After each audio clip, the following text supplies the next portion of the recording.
Thank you for joining us for Elko Live today, our weekday radio show. We're getting up to date with Elko County school news and issues today with our school superintendent. And here we are. It is September, and everybody's back to class. CJ Anderson is our guest today. Hi, Lori. Thanks again for having me. And yep, school certainly is in session, and everything started off pretty well, and we're happy to be kind of back in the routine of things again. Yeah, this is an important year, again, for lots of reasons, but it's also sort of this full year of adjusting to our 4-day school weeks, back to routines after COVID. And do you think teachers are also, they feel supported, right? I mean, it seems like a lot more optimism this year, CJ, not so much concern or people wondering, scrambling, how we're going to do this, right? Yeah, I mean, when you look back to previous years, whether it was changes in leadership or changes in school board, or then a change once we kind of got that all settled, then it was a change in from a 5-day to a 4-day. So there's been lots of tumult over the last 5 years or so, when you factor in the pandemic and everything before that. So yeah, this year does have a little bit more of a feel of just business as usual kind of thing, and that's probably settling for people. To not worry too much about that. Now, I would say from our central office at the district as well, there hasn't really been much change going on there. Really, only a couple of schools that even had leadership changes. So, yeah, lots of consistency, and consistency is, like I said, it's comforting. It can be reassuring for people. I don't know. Some people love change, but I've noticed that the majority of people like to be able to predict what's going on. And so, yeah, it's been a good start to the school year. We were able to kick it off in great fashion with another guest speaker that we had for our staff, and we even had a session for students and families to attend if they wanted to. And that was Dr. David Arancibia. He's a former school administrator, school principal down in Texas. And a state's principal of the year, a national principal of the year finalist, just a great administrator who came and talked to us and gave us a good message to start off the year and help us renew our focus to having a sense of belonging and welcoming and caring and sensitivity for every individual that we have in our schools, whether that's staff members or students alike. Very nice, calm and reassuring leadership. I think it benefits the entire community, actually. Yeah. So thanks, CJ. So we'll start with maybe some recent school board action, or at least approving some policies, which sometimes can be a little bumpy, but this one seemed to go over pretty smoothly. The use of AI in schools, is that right? Yeah, absolutely. So we did just pass at our last school board meeting last week a policy on artificial intelligence and its use in our classrooms. We kind of the process for how we got to the policy that was passed. We kind of used model policies, expert opinions, in-house kind of tech and IT gurus. Our digital coach had a big hand in it. Our legal counsel also helping to write. So anyway, we came up with a draft based on a lot of professional development we'd gone through in that regard, and then once that draft was there, we got plenty of feedback from our board members. We also put together a committee that consisted of representation from different levels of schools, from central office personnel. We had a parent on the committee. We had a high school student on the committee, and so just teachers from different schools, and really got their feedback on it as well, helped guide the discussion. We also put a survey out it was first put out to parents of students and teachers, and then after that it was made available to the whole community, and got about 270 or so responses from that, which isn't, it's not an overwhelming amount, but it's a good amount as well, and really took all that feedback to heart. By the point we got all the survey responses, mostly everything that was kind of reflected on in those responses was was present in the policy draft. A couple things here and there that we tweaked a word here or there just to make sure it addressed those issues. But I think the policy does a good job of doing a few things. And the first and foremost kind of guiding principle behind our policy on artificial intelligence is that consistent with our first pillar of our strategic plan for the Elko County School District is students prepared for the future.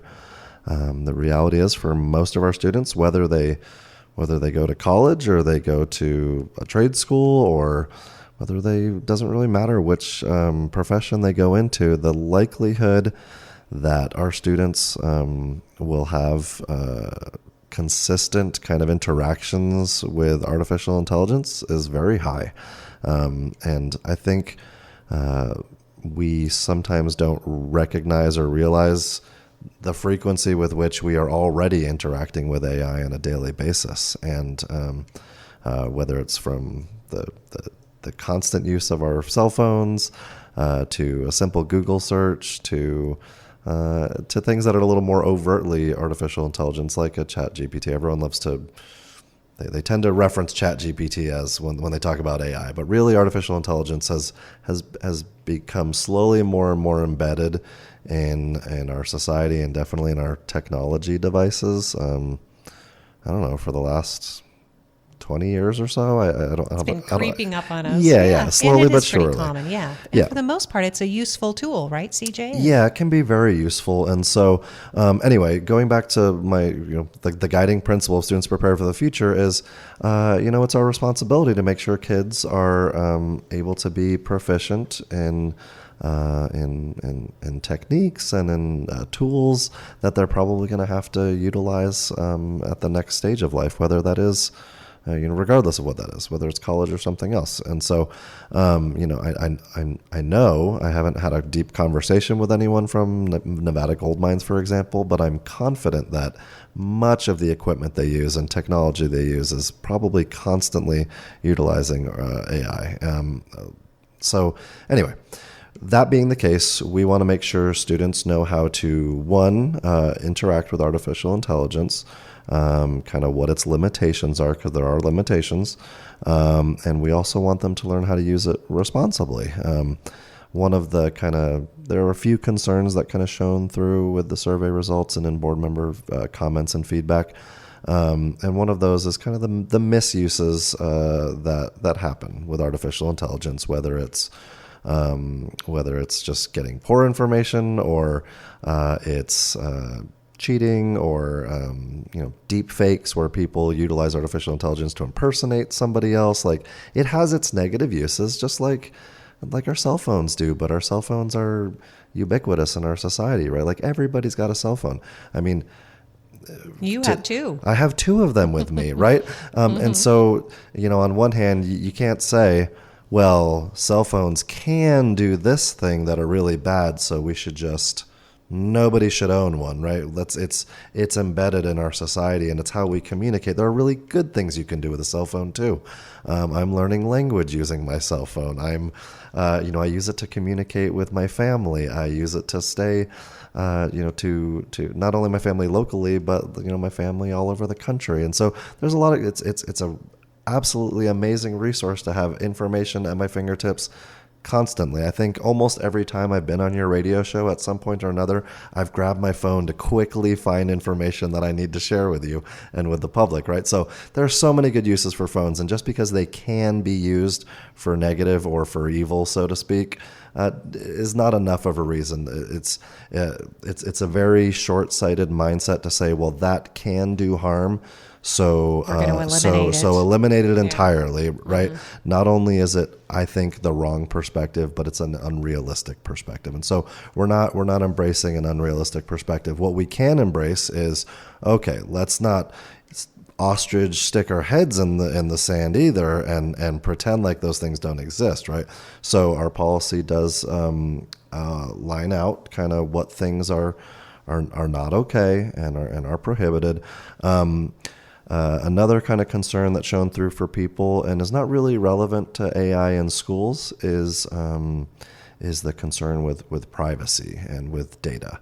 And then I think an important bit of information for people to understand about artificial intelligence is it is as good as the information that you feed into it. So when you talk about a chat GPT, or there's another one that's used a lot called Claude, or they're always coming out with new ones, right? So these or even a Google search engine, right? Like this, all the information is there on the web, but the ease with which you find what you're actually looking for, or it all depends on the prompts that you put in. It's your search criteria, right? It's how you interact with the tool. And so, when it comes to data and privacy, so our school district, whenever we enter into any agreement with like a third-party vendor or software company or that sort of thing, there are very strict data sharing criteria that are met. Now, can those things be hacked? Theoretically, yes. And just about anything can. If there's some really brilliant hackers out there who, if they want to get around anything, they can get around anything. But that's, we have measures in place for that too. But for our normal processes, we have very secure and thoughtfully constructed data sharing agreements to make sure that none of the private information that we house as part of a student registering, right? Because it's got birth dates, it's got addresses, it's got names, it's got any number of information that you wouldn't necessarily want anyone else to know about. So we have that stuff, and it's very well safeguarded.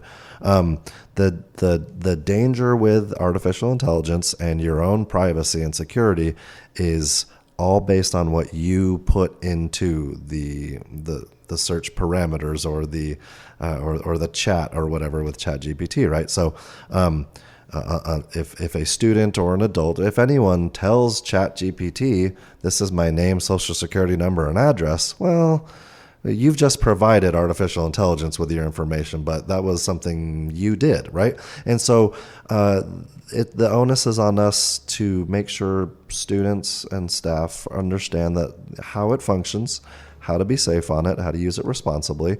And I think the same goes for almost all knowledge that we share with people, right? Like there's a level of responsibility, and this is coming from a super high philosophical level of things.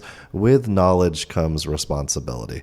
And so as we share and impart new knowledge and content in any area, including artificial intelligence, it's just important that the correct kind of citizenship goes along with that, right? And so, and should someone make a violation or something like that, well, there are measures in place for how we handle that with our restorative discipline matrix and everything that we have. That's all kind of nitty gritty stuff down the line, but we don't.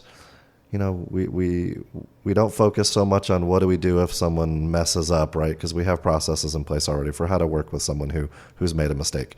What we really want to do is make sure our focus is on how do we prepare our students for the future. So our AI policy is in place, not only for that reason, but then again, just because it's there already. We had several survey responses, that said things such as, get rid of all AI, have no AI, ban AI. And the reality is, in order to do that, we would have to remove a lot of very useful things that we have in our schools today. We would have to get rid of every computer in the building. Yeah, that would be such a disservice. We would have to never have a camera in the building. We would have to probably switch our telephones back to like rotary phones. And I'm not being exaggerative here. Like that is the reality. In order to just eliminate AI entirely, we would have to essentially undo decades of technological advances, which not only add burden to staff, but also do not prepare our students for the future. Exactly. So it's not really a reality. So the AI policy is there to help govern those things because they are in existence and they're with us. And we need to prepare our students. And then we also fully understand and anticipate that it's going to continue to change. It changes at a rapid pace. And so, the policy lays out that at least annually, we will reconvene to see if there's any changes that need to be made. And probably at the beginning. It's probably going to be more than annually, but we'll make sure to review it. And but I just wanted for people to be rest assured that like the type of AI that we're talking about using in our schools is not like malicious AI. It's very useful. It's tools that teachers can use, for example, to help develop lesson plans and quickly come up with kind of interventions for their students, so they're able to meet the needs of individual students. Right? There are a lot of really great things that AI can do and help with, and so it's important for our teachers to have those tools. It's important for our students to know how to use it responsibly. All right, CJ, thank you. CJ Anderson is our school superintendent as we're discussing some of the ongoing upcoming school issues for the school year. And that does lead us into the cell phone policy. I mean, I think the big question is, where will there be pouches? Should we anticipate putting phones in pouches at the beginning of the school day? I can't determine that right now. It's not a decision I'm either an authority to make, nor am I even. We haven't really pursued. Really haven't had any conversations at a high structural level about that yet. It is an example of how some schools and school districts are going about managing cell phone usage on their campuses, and I've demoed a couple of options just to see what that would look like. The reality is it comes at a cost. Those pouches they're not cheap. If we're talking about like I don't want to name any specific brands, but if you're talking about a pouch that like it's a physical pouch that you close it and it deadens the signal. When you go to the concert, right? Yes. So yeah, if you put it in a pouch that completely blocks signal, those are not cheap. Those cost a fair amount of money. Anywhere from I've seen $15 to $30 per pouch. And so if we're doing that, if we're theoretically having to purchase one of those for every seat in every school, it's a lot of money. And so, should that be the route we decide to go, we'll have to understand that it's a significant financial investment.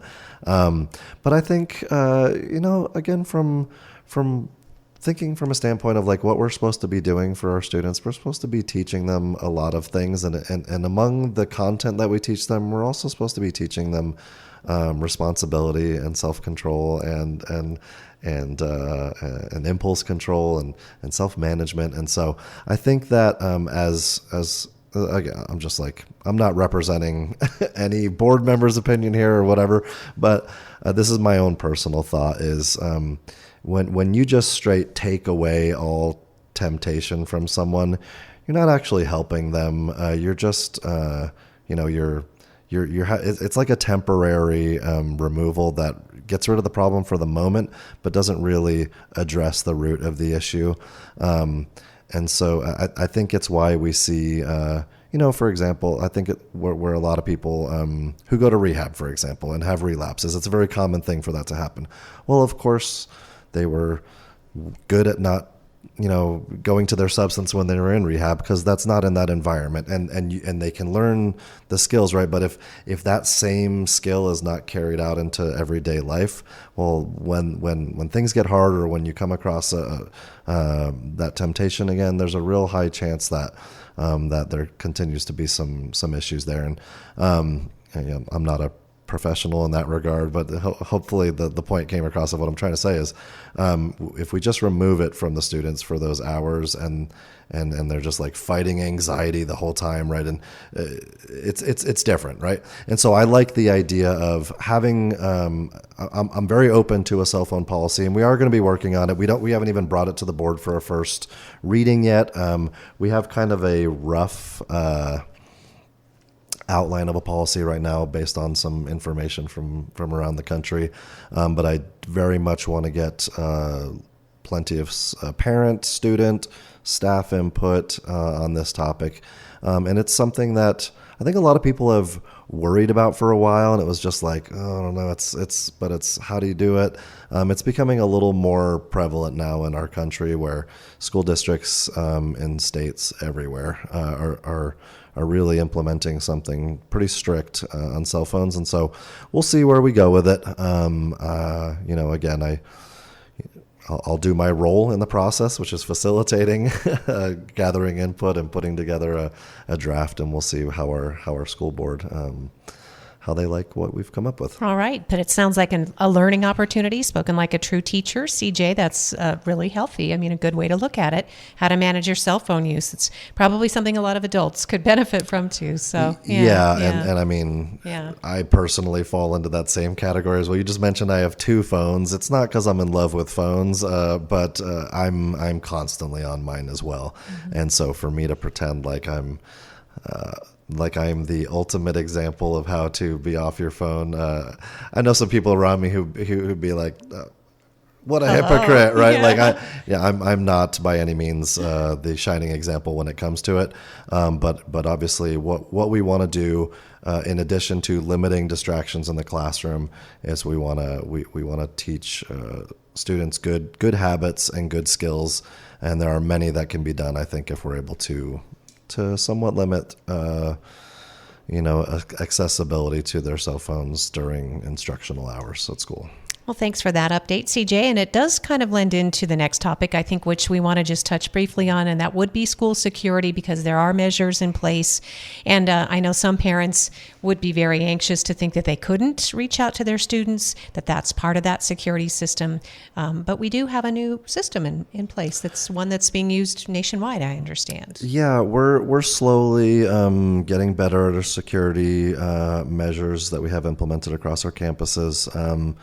A lot of people were surprised when they got to Mountain View for first day of school and found out that there is a secure perimeter around the whole campus now.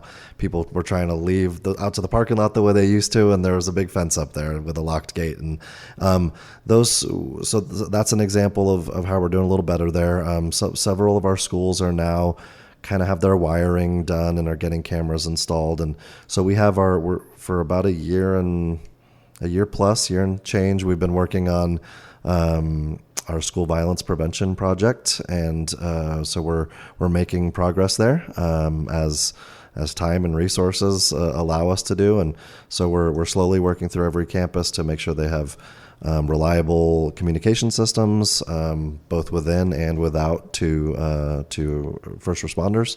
We are getting cameras installed at every campus. For those that don't have a secure perimeter, that's part of the priority. We also have somewhere on the horizon to have like secure single point entry, digital entry at our campuses. And then something that is in effect right now, we kind of talked about it a bit last year, but it took longer than we anticipated for everything to get installed. But we are now in working capacity with Centegix. That is just by way of reminder. It's basically the same size as a name badge that we carry around. But that has some capabilities to, depending on the number of pushes you do to a button on that, it can alert administration on campus to a need or a potential emergency. And then if it's a true life and death safety emergency, there's a sequence that can be engaged on that badge that would immediately alert law enforcement to the exact location of such a problem. I think when we first were pursuing this, we saw an example of how it really helped save someone down in the Las Vegas area after they implemented its usage.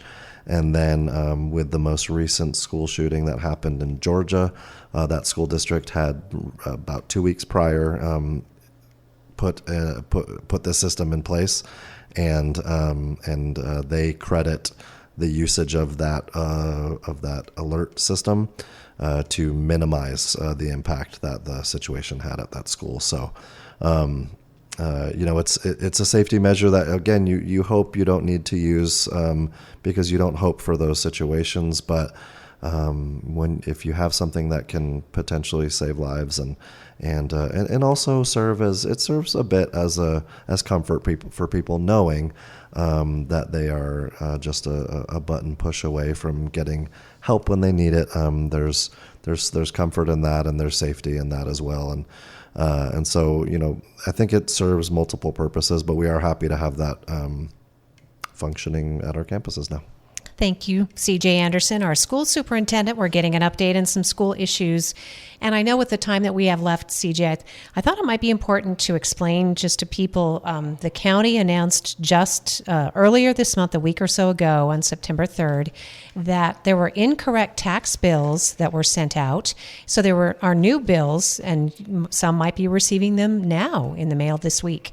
The issue is that this new AB 519 included a new tax and some partial abatements. Well, there was a clerical error made apparently at the treasurer's office. So these new tax bills will reflect apparently a higher rate. I guess the reason it concerns the school district, or we're even asking you about this, is, has the school district not been receiving the tax? This was discussed briefly at Government Affairs yesterday. CJ, we were both there. This is about the most confusing issue I think we've had to talk about in a long time. Yeah, and I even hesitate to say too much about it because I don't totally understand what the issue is either.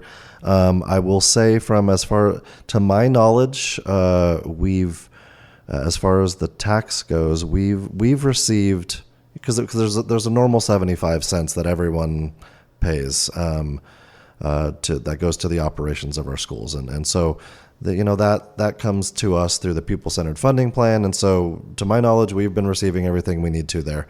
That if you're referring to the 20 cents that the county allocated, my understanding is we were never going to see that until the end of this year anyway. So I don't know.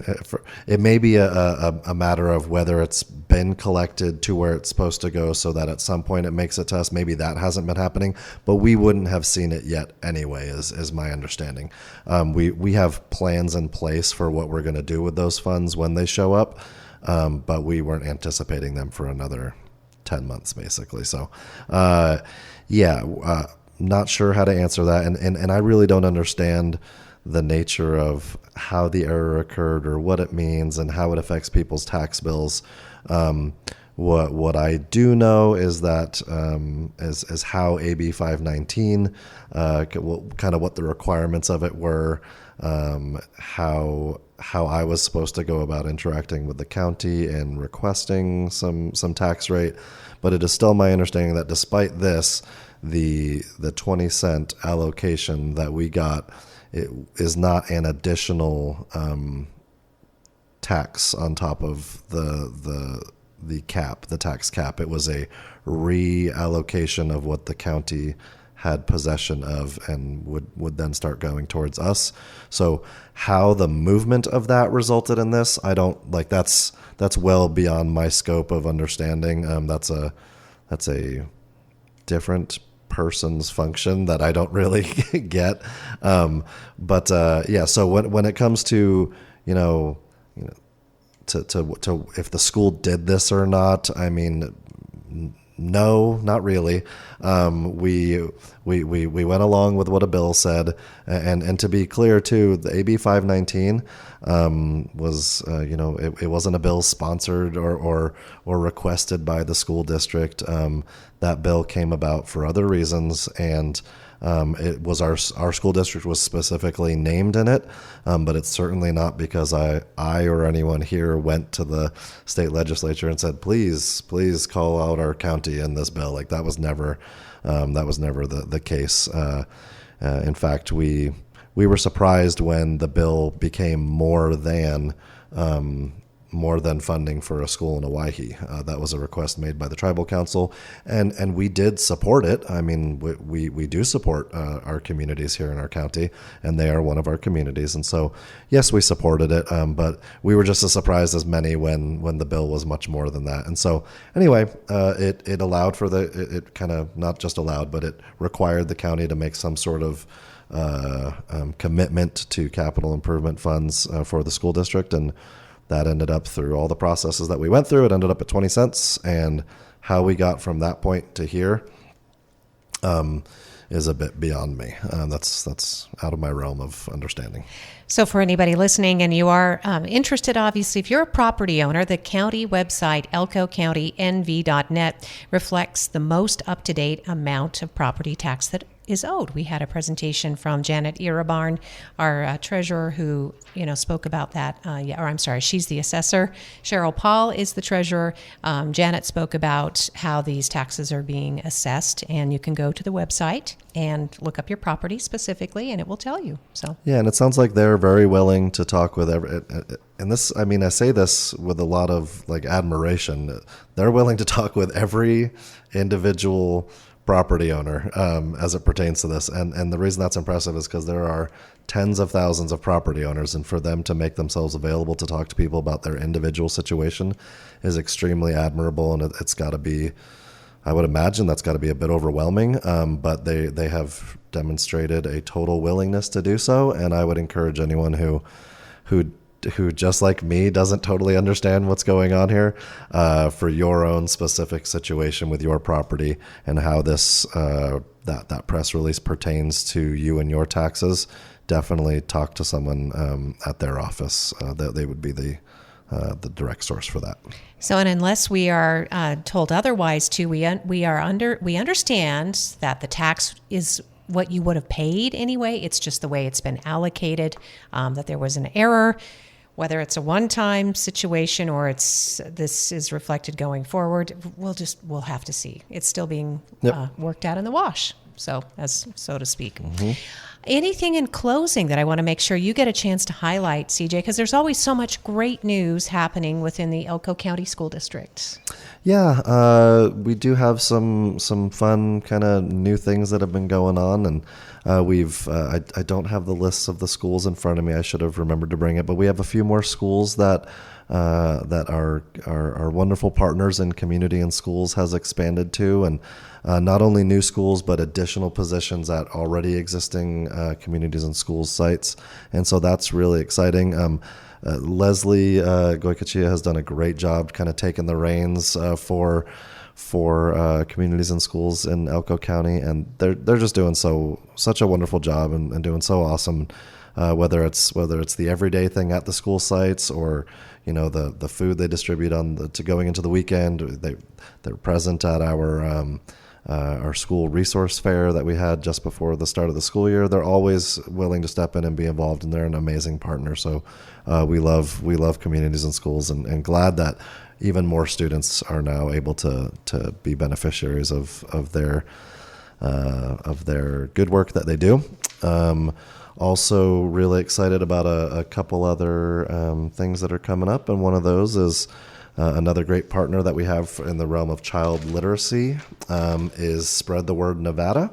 They're already at several schools as well, which I don't have them all listed here, but I do know that they're expanding to yet another school in Elko County. They're going to be doing that at Grammar Number 2 starting this year. And so we'll be able to kind of celebrate that on September 24th with a ribbon cutting ceremony. And just as a quick synopsis, what Spread the Word Nevada does is they make sure to put books in the hands of kids, grade level appropriate, age appropriate, and they get it not just a one-time thing, but all throughout the school year at various points. So this one they do on September 24th, kids will get a backpack, they'll get a certain book, and then kids will get their choice. There'll be books everywhere. It'll be tables full of books, and kids will get to come and pick ones that are relevant to them and exciting to them, to try to get kids excited about reading. And so we look forward to including a new edition with Spread the Word Nevada at Grammar Number 2. And then coming up in early October, on October 8th, we will have another ribbon cutting ceremony, and that would be for the Star Academy that has begun at Adobe Middle School. And that's an exciting new academy. I think you and we've talked about that a little bit on this program before. That's a workforce sort of development. I mean, at an early age or inspiration, if you will. Not trying to get kids to work, but to inspire them in careers. Yes, and what I love, there's a lot of things I love about the program, but kind of the way I try to describe it for people is it helps put the core learning that the kids do in the context of career paths. and hopefully makes the learning a little more relevant for them and something they can be excited about. Make them want to be at school, make them want to do their best, make them want to succeed. And it's a very hands-on type of learning. It's very non-traditional from what you or I or a lot of the kids in our district right now experience as their day-to-day instruction. And so it's a totally different kind of delivery model and method of instruction. And so we're excited to see how it pans out this year. And again, that was funded by Dieter, and I wish I could remember. Department of Employment Training, Rehabilitation, and Rehabilitation. And GOED, thank you. I think. Did GOED have a part of that? Governor's Office of Economic Development? I think the governor's office kind of facilitated that going through Dieter with us. Yep. And so we're going to have folks from, I think, both the governor's office and Dieter that come here to participate in that ribbon cutting. So that'll be exciting. And, they're still settling in, and we got teachers who've never taught this way before. So they're learning how to do it, and they've been trained, but they're kind of getting in the groove of things after a couple weeks now, and the kids are doing the same. And so, perhaps that's something great we can report on both at a board meeting and I can talk about here with you once we have a little more data and experience to go off of to see how that's going. Perfect. Thanks, CJ. As always, we appreciate your time. Our Elko County School Superintendent CJ Anderson, our guest today here on Elko Live on KELK.